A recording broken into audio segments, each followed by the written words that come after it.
Hello, once again. Hear ye, or whatever D&D people say. I am your host, Jack Vogt, the obsessed movie man. Welcome back to Beyond the Projector or Behind the Projector. I messed it up. It was about time that I messed up the title of my own podcast.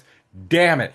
Anyway, this is part two of Baldur's Gate because the first one was so Astarian focused and fangirl focused on the story, and I thought I had something funny to say, but I did not. Shortness just flipped me off. Speaking of which, Shortness is back with us. Say hello, Shortness. Hey. Okay, we also have Sphinx with us. Sphinx, say hello. Hi.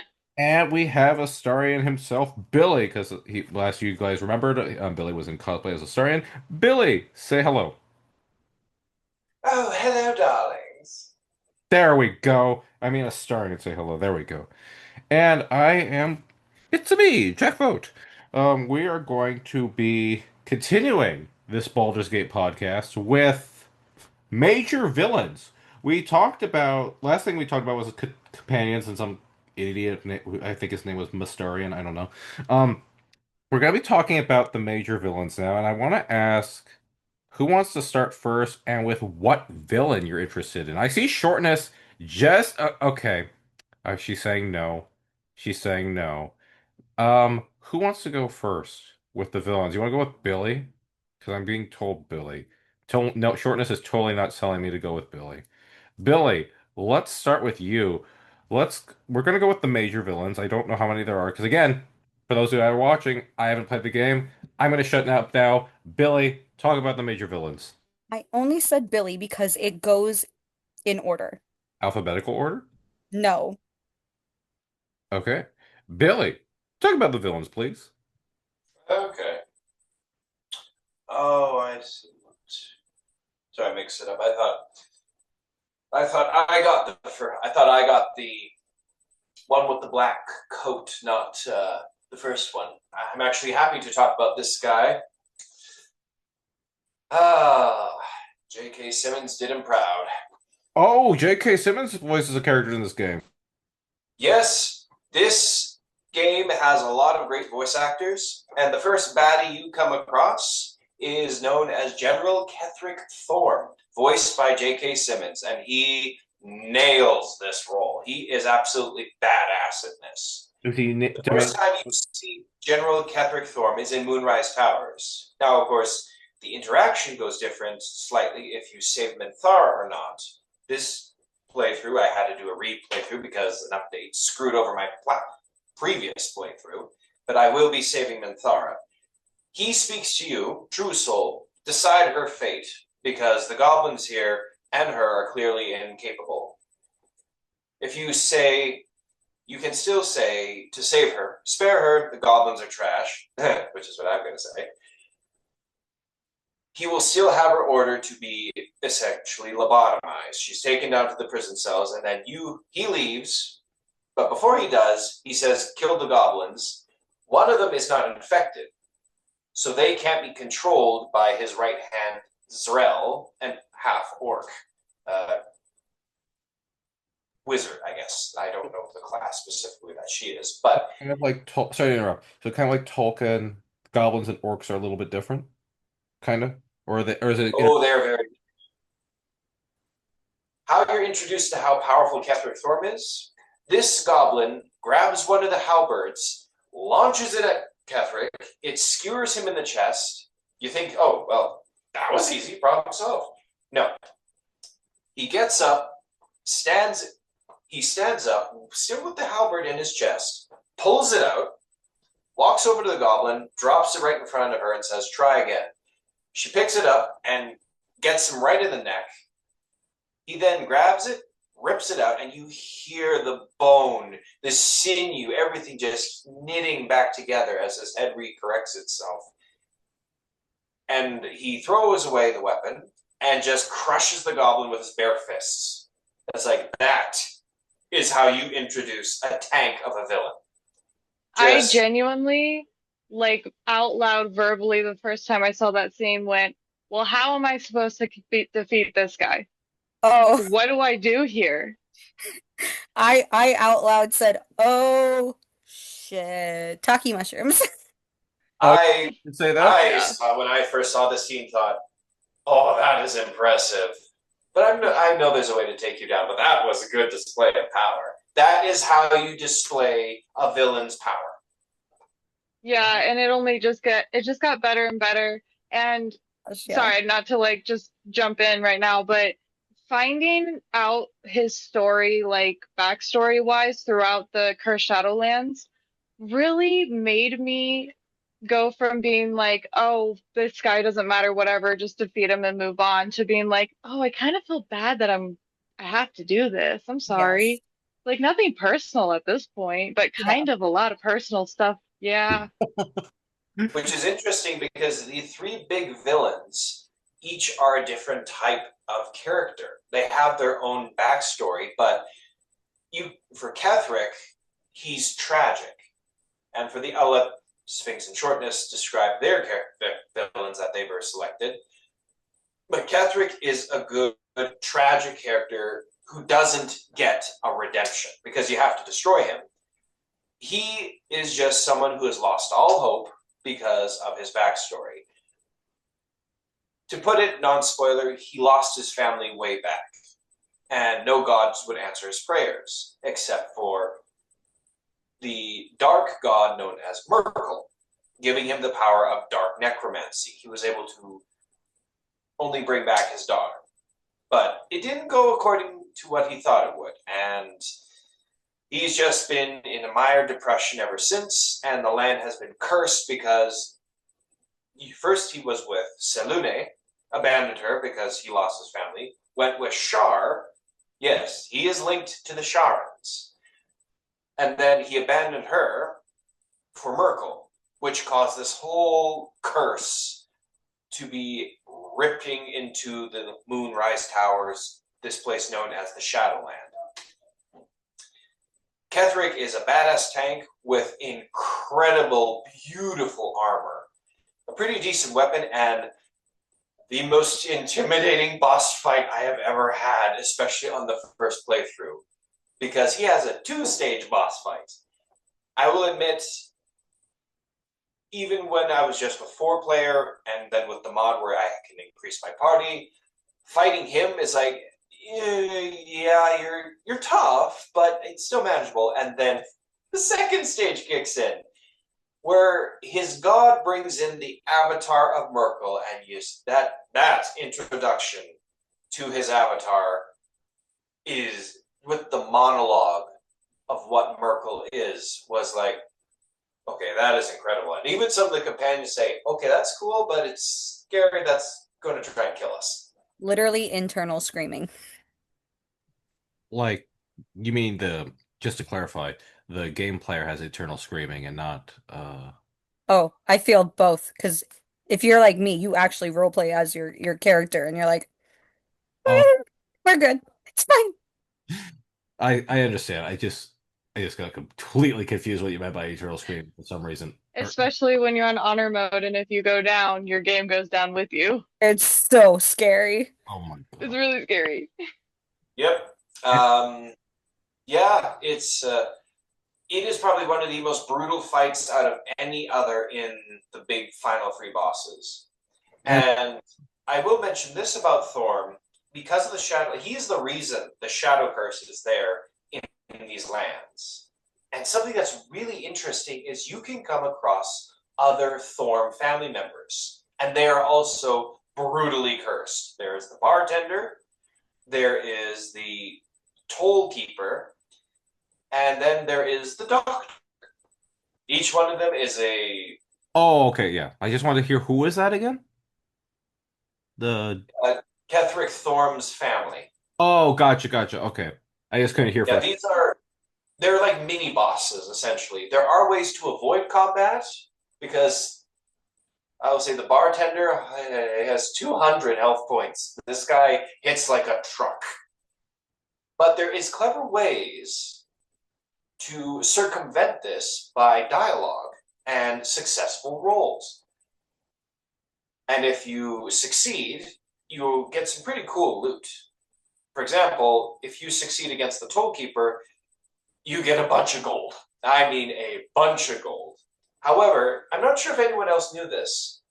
If you give essentially all the gold you have to the keeper, the toll keeper, you get a special spell scroll. Did anybody know about this? I totally knew about this. Oh wait, no, I didn't play the game. Never mind. Go ahead. I play a rogue. Why would I give that my gold? How dare? Fair point. The spell scroll is a one-time use, and unfortunately, even as a wizard, you can't learn this spell because it is so damn awesome. This spell scroll, should you use it on someone, and they fail to save, turns into a solid statue of gold. You've got me hooked already, sir, with gold. And Shortness looks shocked as well. You can't see. Yeah. Well, When I'm I, just when upset that you probably can't take it. no, you see, the thing is, I think you probably can, because what can't you do in Baldur's Gate 3? But here's the thing. I gave over my gold, and I got this spell scroll visa, as it's called. Yeah, it's that. And I was like, okay, this is interesting. I'm going to use my wizard spell magic to learn this spell. You can't learn this spell. Reload. Not worth it. It, yeah. But no, just give me the gold instead, because I'm not using this.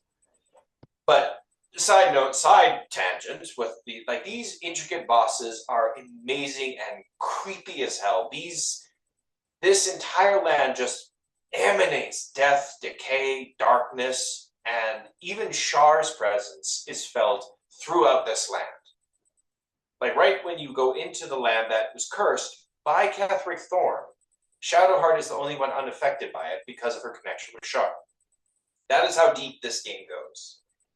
And Ketheric, when you kill him, that is when the curse is fully lifted. There are other things you have to do, but you have to destroy him fully because he is the anchor point for Merkel.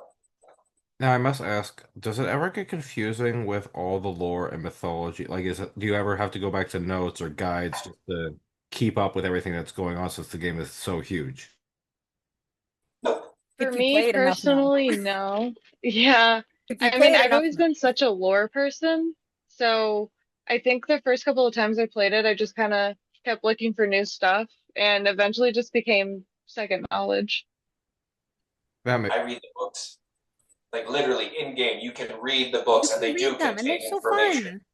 Oh yeah. Some of the books The actually contain the information. How do busty you progress your Baldurian. quest?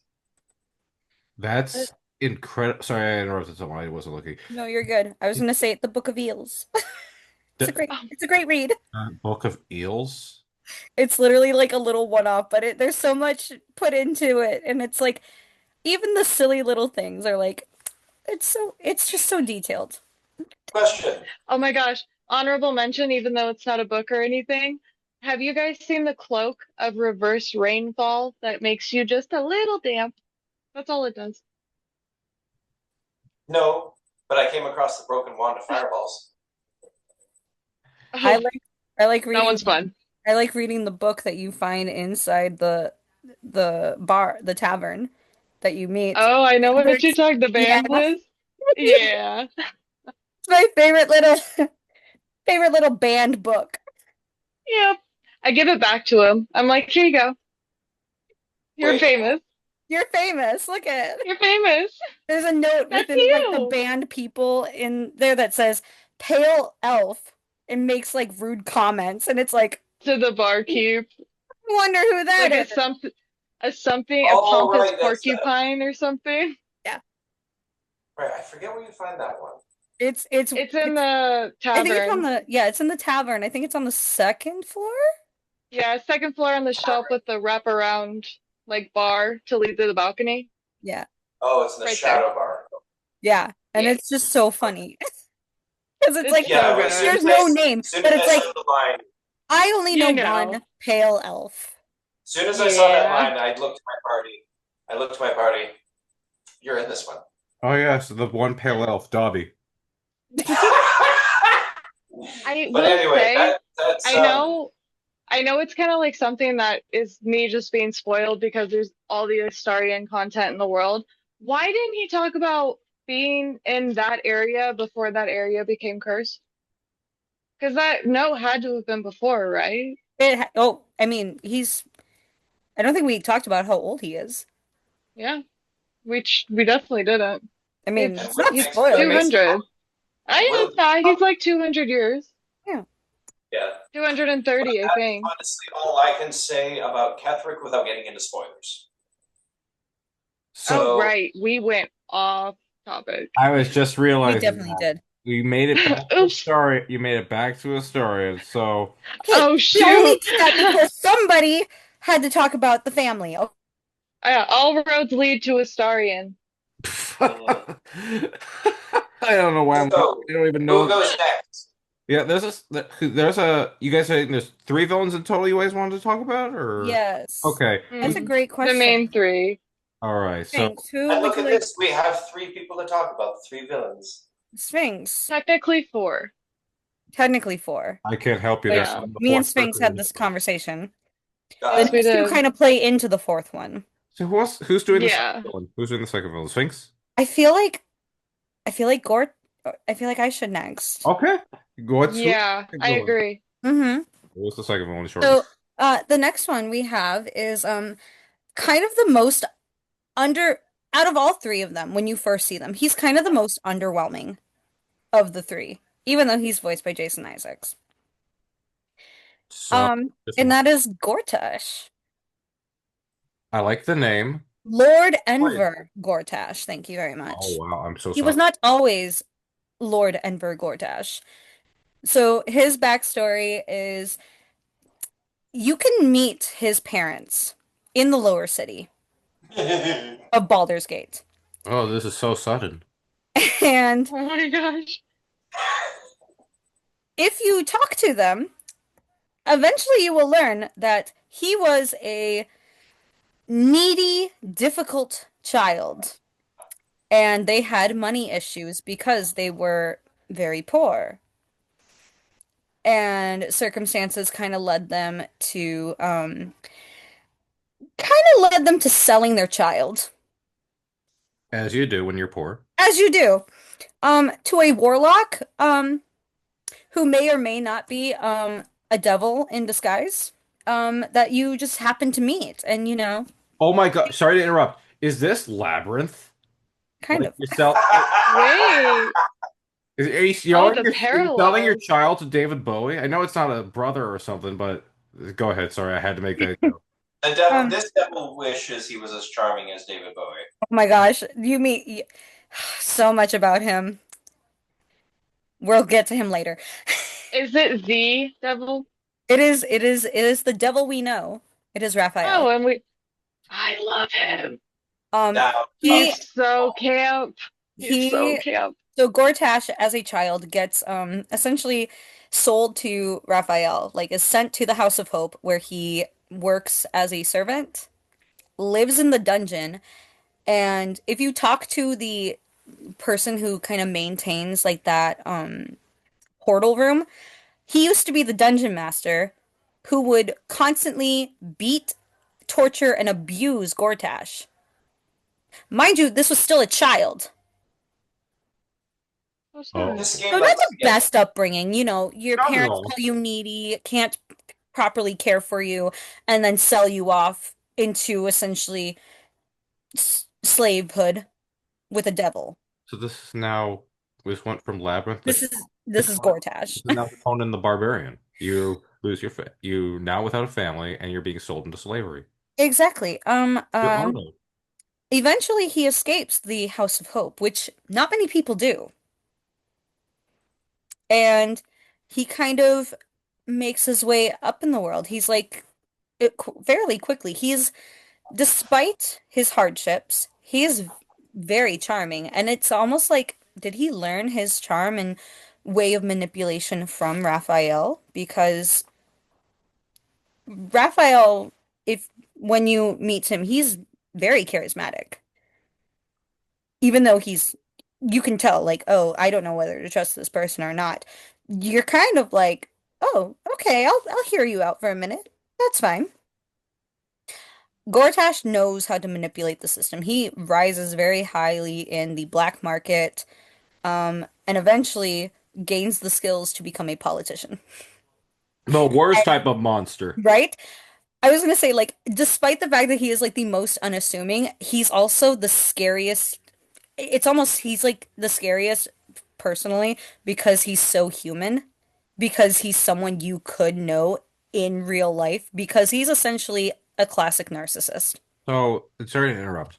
This seem for the from an outsider's perspective, well, in general, I've always liked villains that are kind of like basically humans, which is why I know he's a powerful person, but Palpatine from Star Wars is an example of that, who is just someone you think you can trust, but is a master manipulator at the same time. Is this kind of what you're comparing? Yeah, no, he is exactly that. He is master manipulator. Like he rises, within ranks of his operation. He's very smart. He extremely intelligent. He is able to like discern things about people, kind of play into like gravitating them towards him. He's very, like I said, charismatic.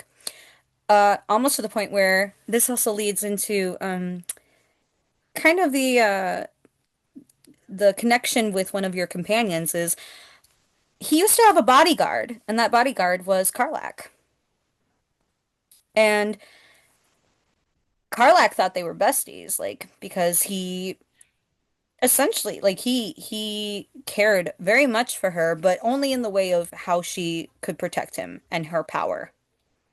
That But as soon as an opportunity came up, he essentially traded her. I'm I don't sorry. know what What for, but he sold her to a devil called Zariel. is and so Car just because I need to catch up on everything. Karnak is the demon lady. Is that why she's a demon Karlach lady? is the demon lady. This is why she's a demon lady? Yeah. No, Oh, No, because so it's like she's a tiefling, she's a which is tiefling, kind but of like everybody a calls her she's like the demon lady. she's like a weird middle ground. Yeah. gotcha. All right, continue. Continue. I didn't mean to interrupt. But he sells her to Zariel, so Karlach has beef with him because if he wouldn't have like essentially traded her in, she would have never gotten her heart ripped out. Jesus Christ. And When yeah. you say that, is that you saying as a phrase or you mean legitimately No, heartbreak? legitimately, she gets her heart taken out and replaced with, as Billy said in the first podcast, with an infernal engine. What I know I keep making pop culture references, I apologize, but what is this? Indiana Jones and the Temple of Doom? Correct. Oh, okay.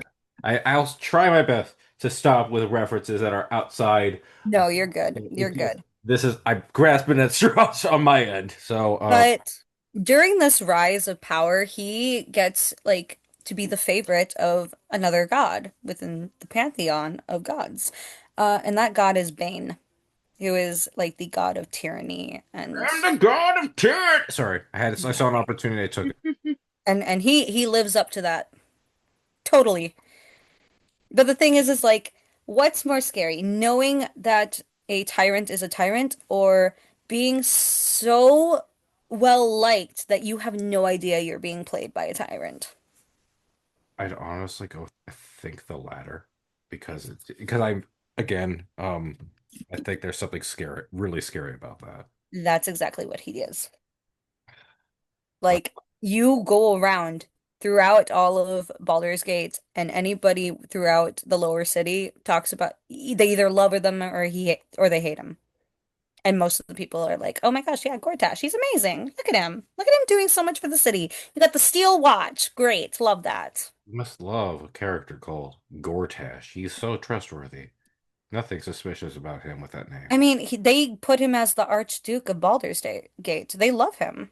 He literally like worms his way up into the highest position he can to essentially where he makes a deal with you because he I feel like out of I was gonna say all despite the fact that all three of these villains are essentially working together, they don't like each other. Is well, first off, It's very clear they don't like each other. yeah, that's actually. And Go ahead, go ahead. all of them would sell each other out in a heartbeat, and Gortash would be the first. I love that kind of. idea when you have villains working together and you just get this idea that they all hate each other. And this kind of Oh sounds, yeah. this is basically what this is. At least Um, that's what it sounds like. oh yeah. But yeah, not only is Gortash very connected with one of our beloved companions, they're also kind of connected to another character who Sphinx would like to probably go more in depth to, but if you play as the Dark Urge, there's history. Yeah, there's lots of history there. Like you can tell that Gortash does not care for a lot of people. I can understand I that. would say that the Dark Urge would be their best friend. I can relate to that. I don't care a lot Like people like either. that's the closest thing that he has to a best friend. I, Just sad. it is really sad, but it's also somewhat funny. And essentially, like he's a friend of me because it's like, okay, but at what point would you also turn that person in? Like, dang, guy can't keep anybody. Would you say that Gortash is your personal favorite of the villains? I would say, like I said, he's the most underwhelming, but also I feel the scariest because he's able to manipulate the system from essentially being orphaned, destitute servant child into the Archduke of a whole flippin' city in not a very long lifespan because, like, I'm sorry, what? He comes out of hell, rises in the criminal underworld, and then all of a sudden flips the switch and, oh, I'm a politician now, and boom, I'm the Archduke. Damn, I'm amazing. I would And love it if he said that actually. If he said in the game, "I'm amazing," after all this stuff that he does. Jason Isaacs, do it, please. You're gonna be, you might hate me. I completely forgot it's Jason Isaacs, and now I'm really curious to see how he plays this role. Oh, it's quite interesting, especially because, like, I feel like a lot of the characters, specifically the companions, look like they're voice actors. It's so funny because he looks nothing like it, but you know the voice. You've got, but yeah, like let's just can I just list a few of the deviancies of Gortash? Please go ahead. He not only does he, sell off Karlach, um, he also essentially the Steel Watch Foundry. He helps make this a thing. Um, all of the workers in there are enslaved, and not only are they enslaved in there, but he has enslaved their family and put them on a submarine in the middle of the flipping water. And if any of them kind of step out of line, they all go boom. They just this is there And anyone it just shows how manipulative he is. It's like, oh yes, on the surface, I'm so charismatic and loving. Look at me. But underneath, it's like, I will tear all of you apart and not even feel sorry about it. is he the worst villain in the game, or is that reserved for either? Oh, he is not the worst. Oh my God. Okay. Sorry. I'm No, very surprised. not even close. And he's Because essentially, you can beat him, I feel, quite easily because most of his stuff, like, he's not super powerful.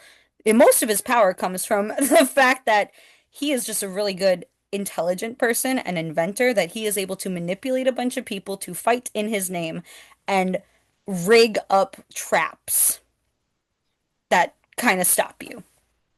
And if I may add on to that, Go for it.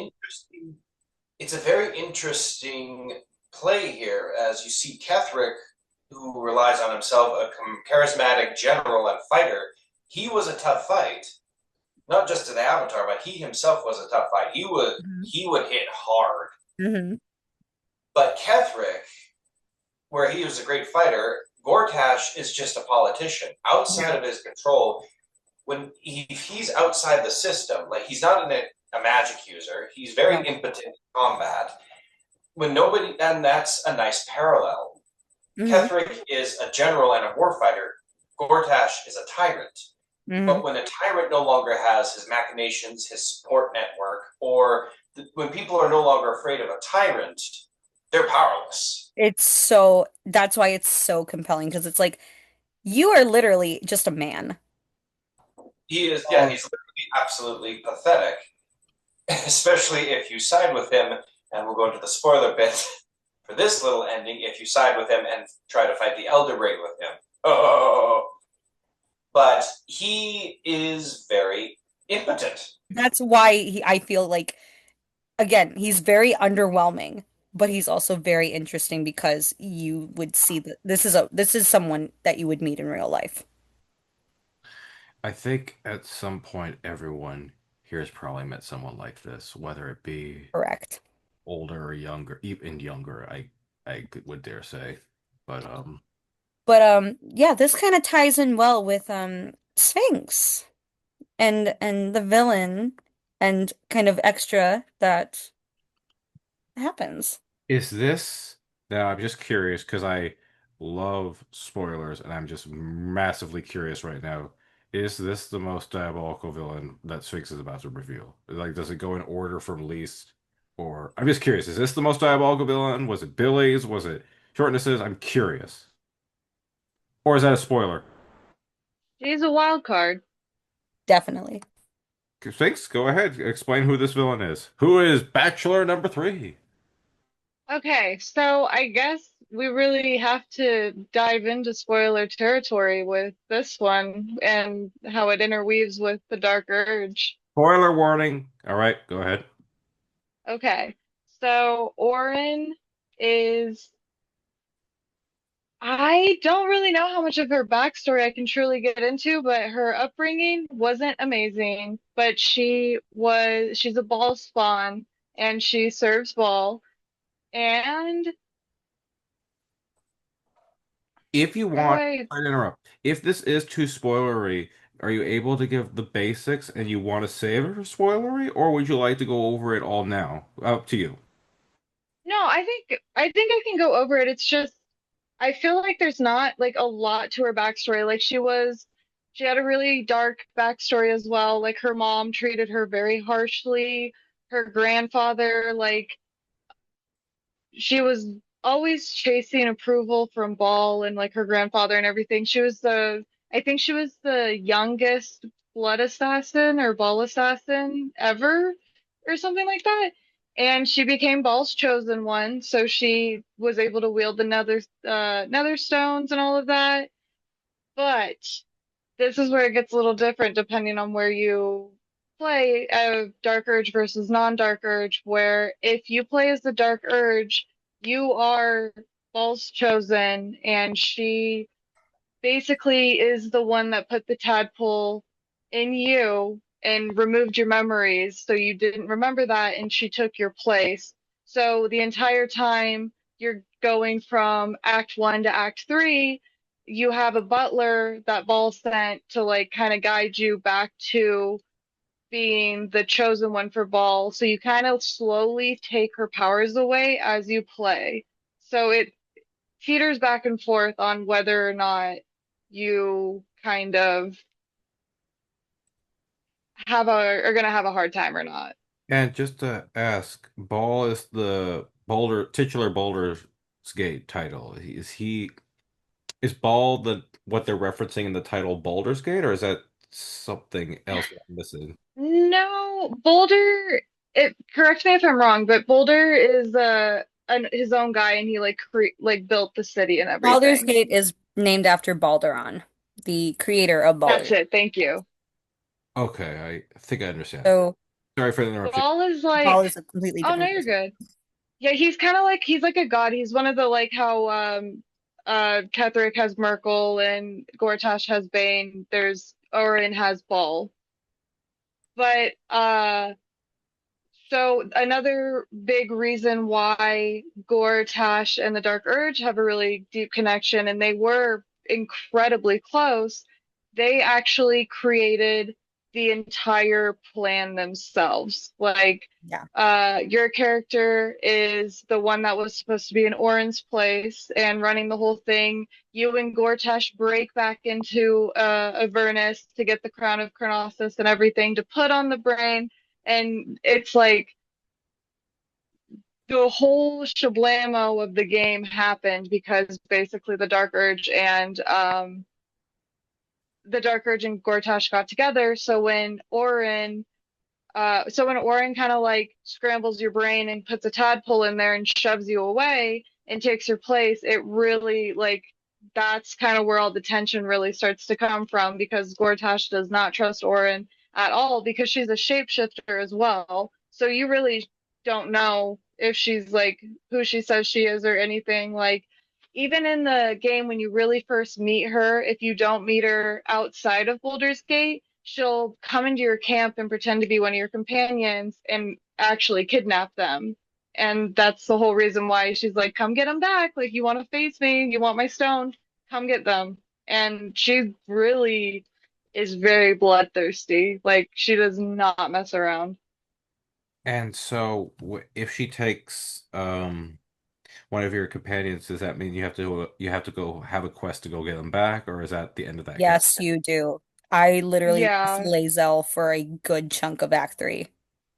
yeah, and it's always so rough. That sounds so Because too. they can. If you mess up doing that game, that specific fight, you can accidentally like take out your companion too, and then they're done. You can't use withers to bring them back. It's like game over, game over. Didn't That know that. sounds. Sorry, go ahead, Billy. Yeah. If I may say something, No, go ahead. oh, who did I take out first? Mortash. Well, um, you two will like this. I used Astarion when I got to the Ball Temple. Shocking. Turned him invisible. Had him sneak all the way around, right up behind Orin. Lockpick the hostage, which was Yenna, not my companions. Oh. And then as he was doing that, I carefully clicked over to my tab, had him walk all the way down to the ramp, and just as soon as Yenna was free, she gets free, and lore story wise, Orin would just see Yenna bolting off, and then all of a sudden, Tab and crew come up standing right there. It's like, hi, yes, I just took that from you. Suck it. Jeez, Louise, man. I don't know. For just for little context, my character that I'm working on has particular beef with the ball spawns. So it's satisfying to do that. Is there any more things you'd like to mention, Sphinx, about it's Orin, correct? Mhm. Just Yeah. correct. So basically, I guess since I'm kind of covering both Orin and the Dark Urge, when you go up against Orin as your character as the Dark Urge, you have the opportunity to take your place back as the chosen ball spawn, like the rightful heir of it all.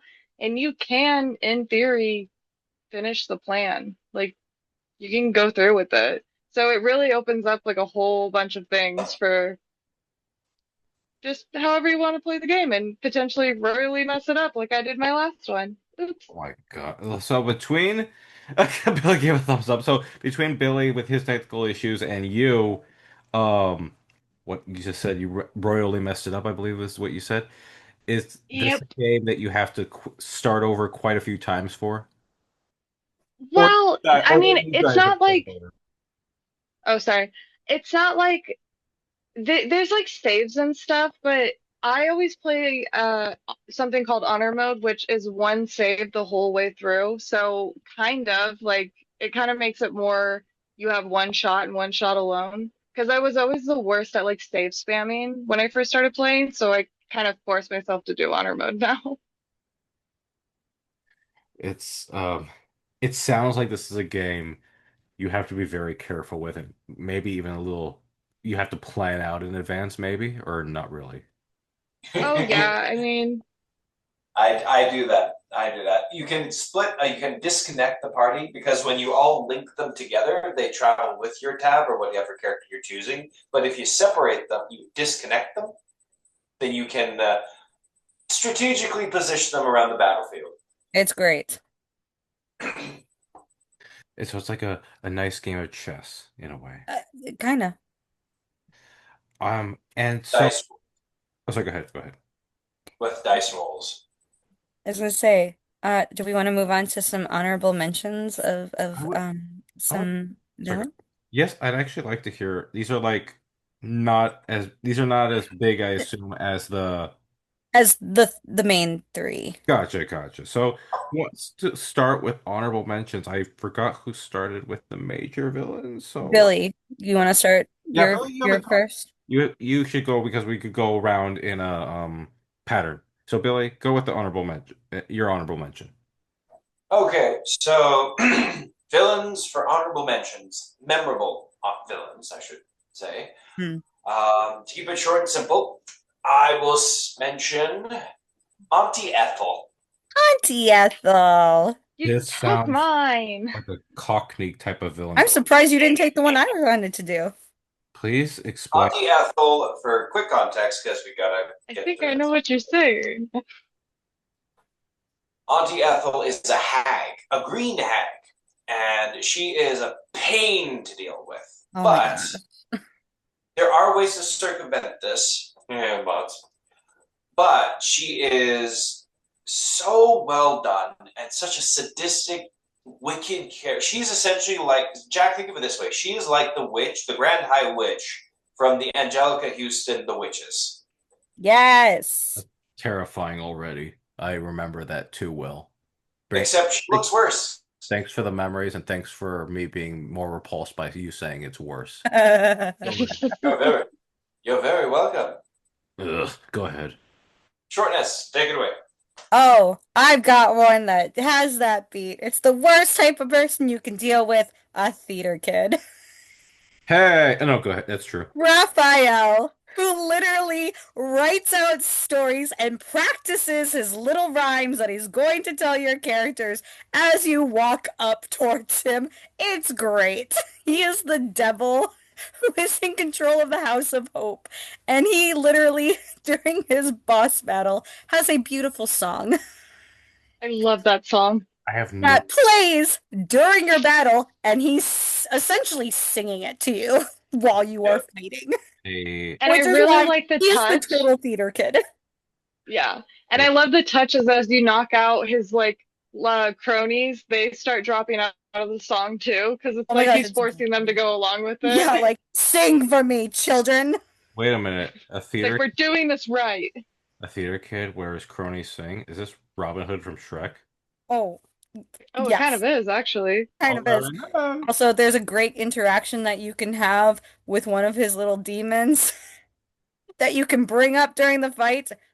It's brilliant. So good. So Sphinx, since Billy's ungraciously stole your honorable mention. No, I'm kidding.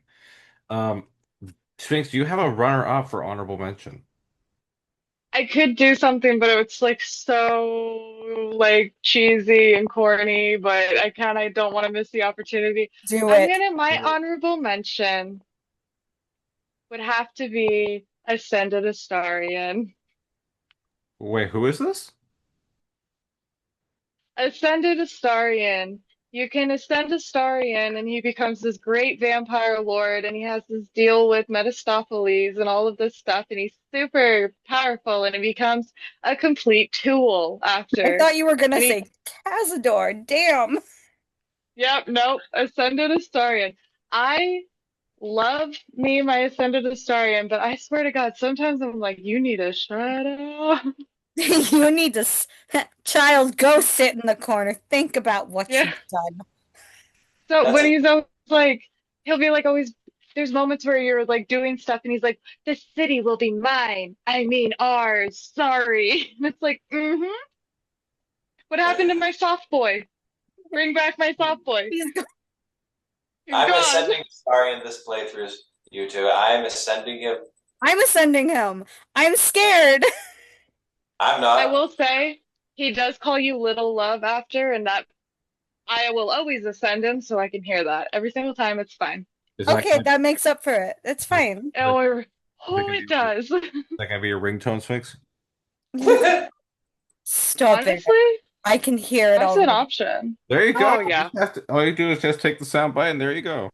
I can Speaking hear of it yeah. ascending Star, if I might add this little tidbit of information you may not know of, If you give him the Necronomicon you find in Act 1, he reveals that the Rite of Ascension is in that book.